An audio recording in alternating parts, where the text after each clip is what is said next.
Ya, Assalamualaikum warahmatullahi wabarakatuh. Selamat pagi semuanya. Bertemu lagi dengan saya Arifin ya di mata kuliah Pendidikan Agama Islam yang tentunya akan membahas tentang akhlak di pertemuan kedua ya, sesi pertama insyaallah akan kita bahas tentang pengantar kuliah pendidikan akhlak ya. Bagi kemarin yang menanyakan tentang saya ya, ini foto saya ya. Kemarin yang tanya kalau ketemu di jalan atau apa disapa ya. Untuk itu ya saya sertakan YouTube channel saya, Arbat Channel. Silahkan kalian subscribe ya.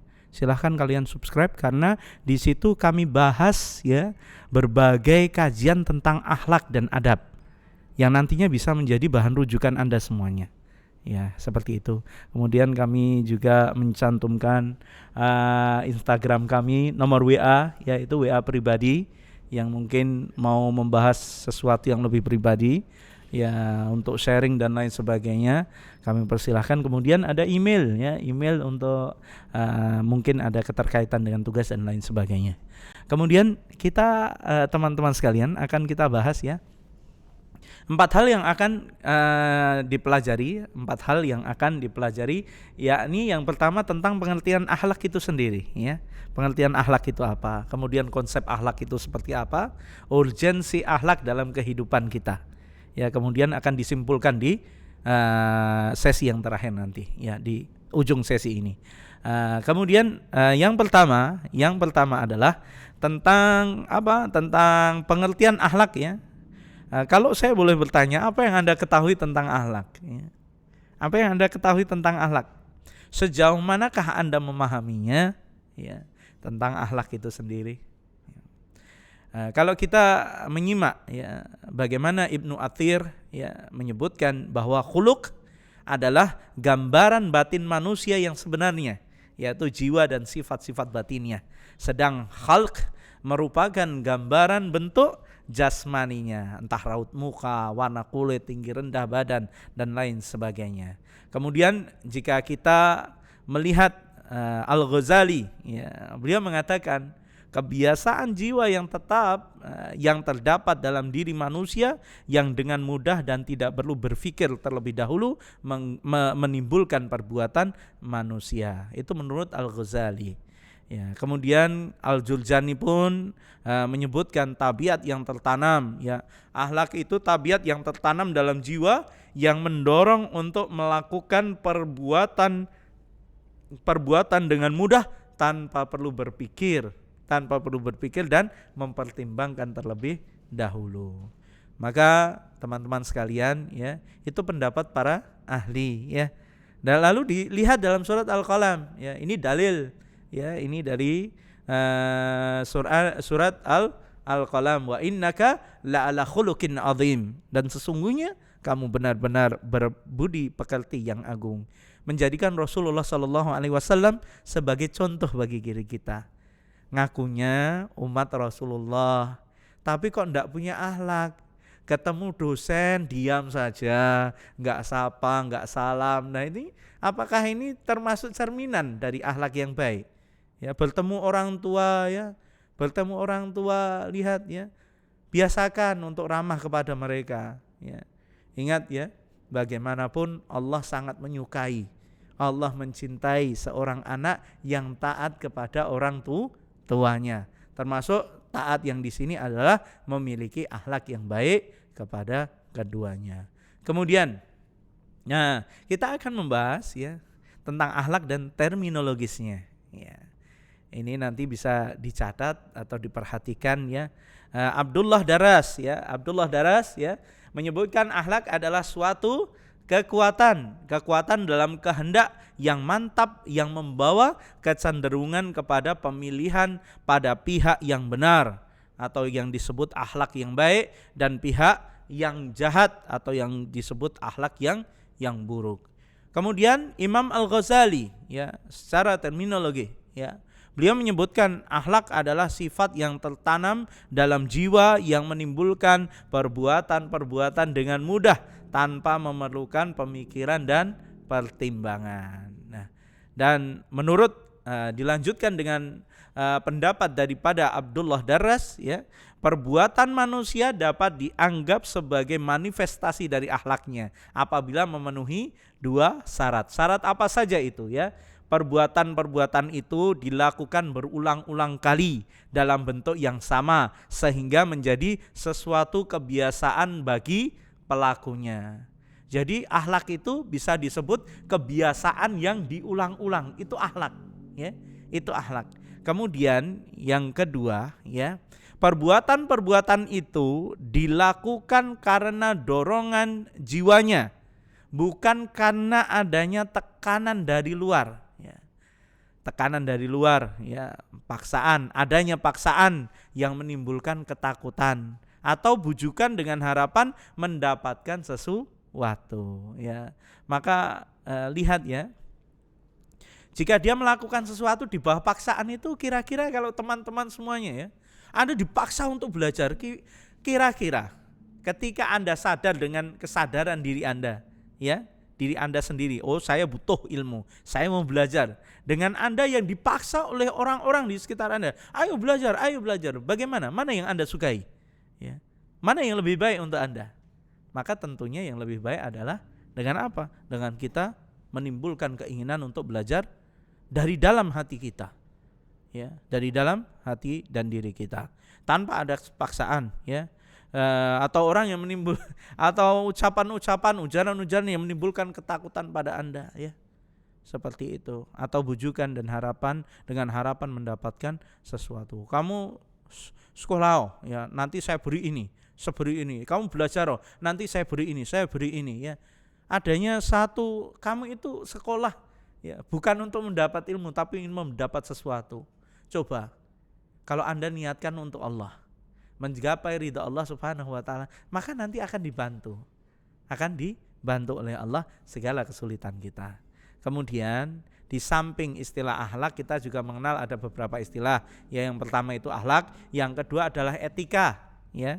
Kemudian ada pula yang disebut dengan moral. Akhlak, etika dan moral, ya.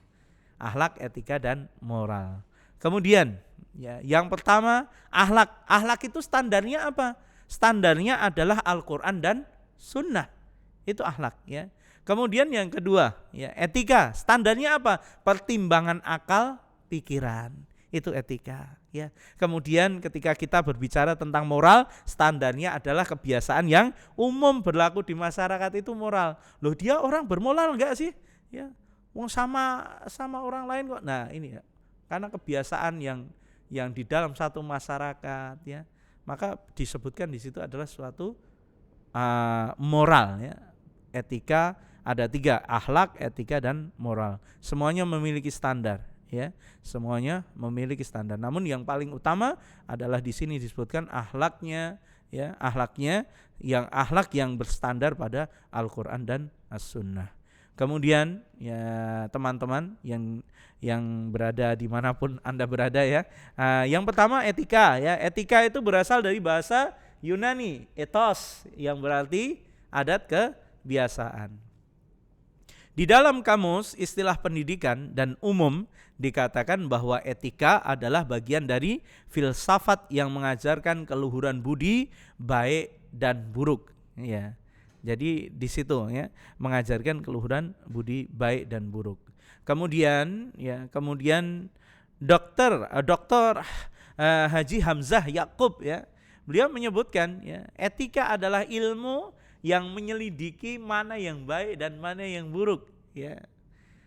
Dengan memperhatikan amal perbuatan manusia sejauh yang dapat diketahui oleh akal pikiran. Lalu Ki Hajar Dewantara, beliau pun juga mengatakan etika adalah ilmu yang mempelajari soal kebaikan dan keburukan di dalam hidup manusia semuanya. Nah, adapun moral, ya. Perkataan moral berasal dari bahasa Latin mores, yaitu jamak dari mos yang berarti adat kebiasaan. Di dalam kamus umum bahasa Indonesia dikatakan bahwa moral adalah baik buruk perbuatan dan perkataan. Nah, kemudian kita lanjutkan lagi teman-teman sekalian, persamaan ketiganya, terletak pada fungsi dan peran, yaitu menentukan hukum atas nilai dari suatu perbuatan manusia untuk ditetapkan baik atau buruknya. Ya, secara rinci persamaan tersebut terdapat dalam 3 hal. Ya, ada kesamaannya antara akhlak, objek dan yang kami sebutkan tadi 3 hal ini, yakni yang pertama adalah objek, yaitu perbuatan manusia sama, ya sama. Secara objek dia sama, baik itu akhlak, moral, etika, objeknya itu manusia. Kemudian yang kedua ukuran, ya ukurannya sama, yakni baik atau buruk. Kemudian yang ketiga tujuan membentuk keprihatinan kepribadian manusia, ya. Tentunya sebagai seorang muslim Anda terbentuk dengan apa? Dengan akhlak.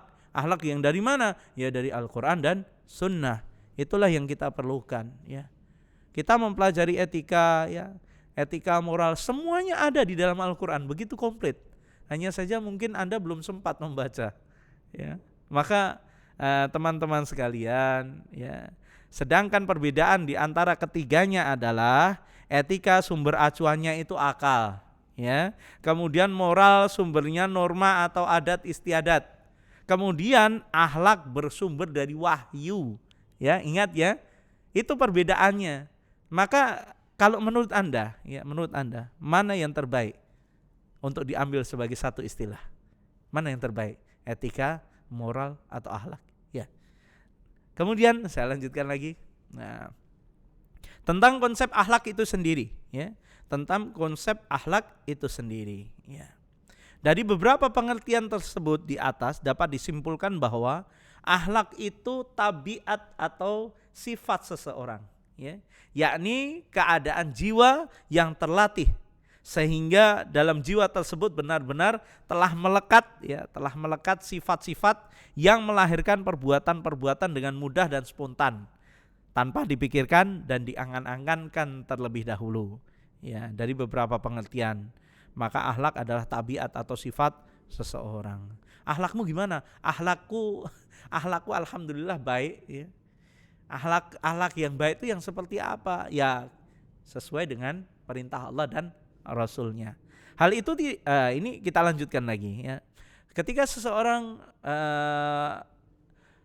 di antara kita dan semuanya, ya, itu menjalankan apa yang disebutkan dalam Quran, apa yang disebutkan dalam Sunnah, maka akan muncul kecintaan, baik itu kecintaan kita kepada Allah dan Rasulnya ataupun kecintaan kita kepada kecintaan Allah kepada kita karena karena perbuatan baik yang kita lakukan, gitu. Kemudian hal ini, ya, yang dimaksud di sini adalah, ya, tanpa dipikirkan dan diangan-angankan terlebih dahulu, ya, benar-benar telah melekat sifat-sifat yang melahirkan perbuatan-perbuatan dengan mudah dan spontan tanpa dipikirkan dengan angan-angan terlebih dahulu, ya. Hal itu tidak berarti bahwa perbuatan tersebut dilakukan dengan tidak sengaja atau tidak dikehendaki, hanya saja karena yang demikian itu dilakukan berulang-ulang sehingga sudah menjadi kebiasaan. Maka perbuatan itu muncul dengan mudah tanpa dipikir dan dipertimbangkan lagi. Kemudian, ya, sebenarnya akhlak itu sendiri bukanlah perbuatan, melainkan gambaran batin jiwa yang tersembunyi dalam hati manusia. Oleh karena itu dapat dikatakan bahwa akhlak adalah nafsiyah, ya. Akhlak adalah nafsiyah. Apa itu nafsiyah? Sesuatu yang bersifat kejiwaan, ya. Sedangkan bentuknya yang kelihatan berupa tindakan atau muamalah, ya, atau tingkah laku yang merupakan cerminan dari akhlak tadi. Jika dia memiliki akhlak yang baik, ya, maka yang muncul sebagai cerminan dari akhlak dari perbuatannya, kesehariannya adalah sesuatu yang baik, ya. Bukan sebaliknya, dia mengaku memiliki akhlak yang mulia, ya, akhlak yang baik, namun kesehariannya lihat, ya. Apa yang baik misalnya adalah dengan orang itu, ya, harus memiliki sifat yang jujur, ya, sifat jujur harus dimiliki, ya. Maka munculkanlah sifat jujur itu.